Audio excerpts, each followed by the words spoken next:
Училище наше, училище свидно, светиня родна за нас, гордеем се с Твоето име, то символ, дар е за нас.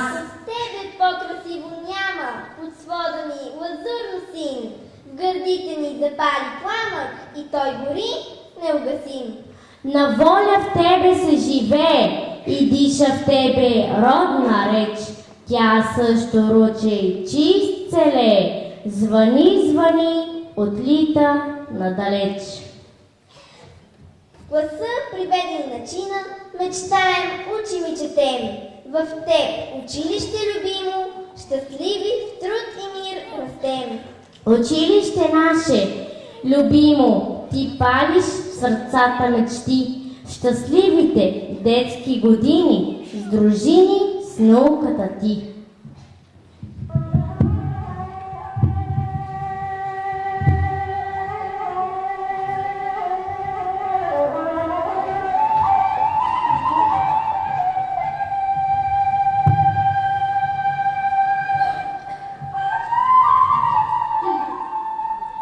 Вече четвърта година. Всяка сутрин с трепет и вълнение пристъпвам прага на училището, в което са учили моите баба и дядо, моите родители. С много обич те ми разказват техния усеян с много различни случки ученически живот. Влизайки в училище, си обещавам да бъда като тях. Внимателен, ученолюбив и трудолюбив ботевец. Вървейки към класната стая, понякога си представям как тати върви заедно с мен, как е бил облечен, дали чантата му е била като моята, а какви ли са били баба и дядо. За тях, за първите, по чиито стъпки ние вървим, ще ви разкажем сега. Преди много, много години живял във Враца Димитраки Хаджи Тошев. Много начетен бил той. Разбрал, че за да успее човек, трябва да е образован. Затова пожелал неговите деца да се изучат. За частен учител на своите синове поканил Константин Огнянович. Условието, което видният врачанин поставил на учителя, било само едно – децата му да получат светски знания, такива каквито да им отворят очите към света. Така във Враца в далечната 1822 година се слага началото на светското образование. Възрожденското училище поставя началото на светското образование във Враца и година след година все повече и повече врачанчета преминават през него. А през 1842 година техните бащи с общи усилия построяват сградата на Възнесенското училище. През 1847 година във Враца е условен за учител Кръсти Стоянов Пешурка за 5000 гроша, от която дата се смята основата на врачанското класно училище. То било поместено в сградата на Възнесенското училище. След Кръсти Пешурката в Враца идва да учителство Петко Славейков. Добри спомени за врачани оставим и неговият син Иван Славейков, който въвел някои промени. Четенето захванали да учат по звучната метода. Вместо на пясъка започнали да пишат на плочи. Учениците изучавали както закон Божий, така и всеобща българска история, български език, френски език, геометрия, естествена история и кръстописание. Всяка година се провеждали тържествени изпити, след което учениците минавали в по-горни класове, а завършилите училище ставали учители по селата. Текли годините. Много учители и ученици минавали през врачанското класно училище. Всеки от тях оставил частица от себе си и пренасял през поколенията светлината, която били запалили и първите.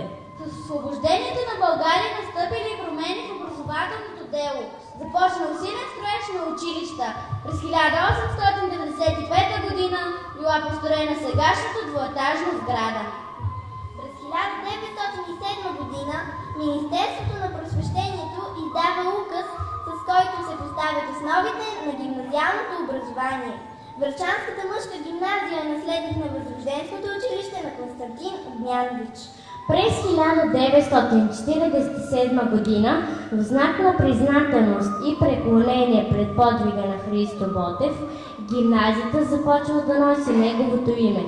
И от този момент нататък постъпките на първите свои стъпки към Ботев правят стотици врачани, защото да учиш в училище, което носи името на поета, е чест, но най-вече отговорност.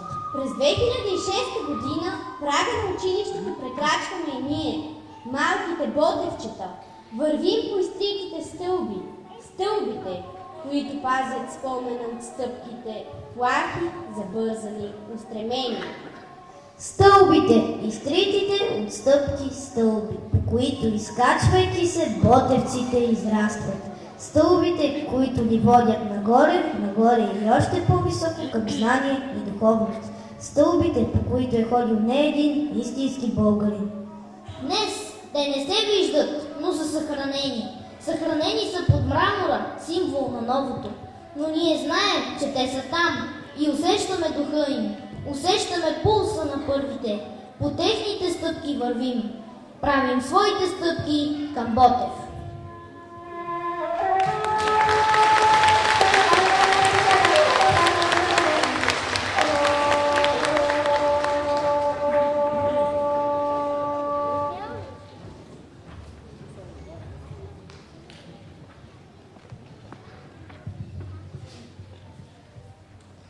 Днес за мен е хубав ден, днес за мен е ден вълшебен, ден от златно слънце озарен.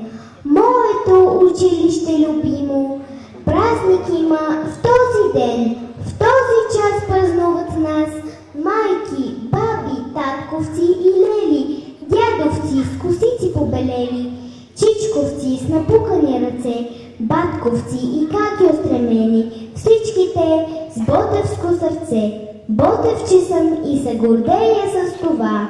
Уважаеми господин Кръстев, от все сърце ние малките ботевчета ви благодарим за грижите и обичта, с които ни дарявате.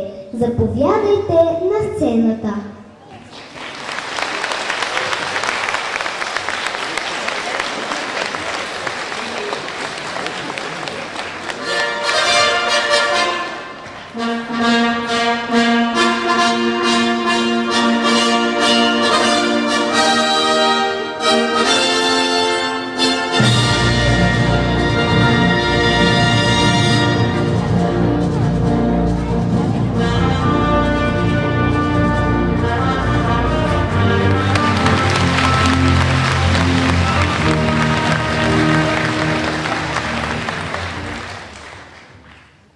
Скъпи ботевчета, не е присъщо за човек с моята професия да се вълнува, но като гледам и слушам, като виждам всичко това, аз ви благодаря за това, че ме направихте горд и щастлив, за това, че сме заедно в нашето единно цяло, нашето училище.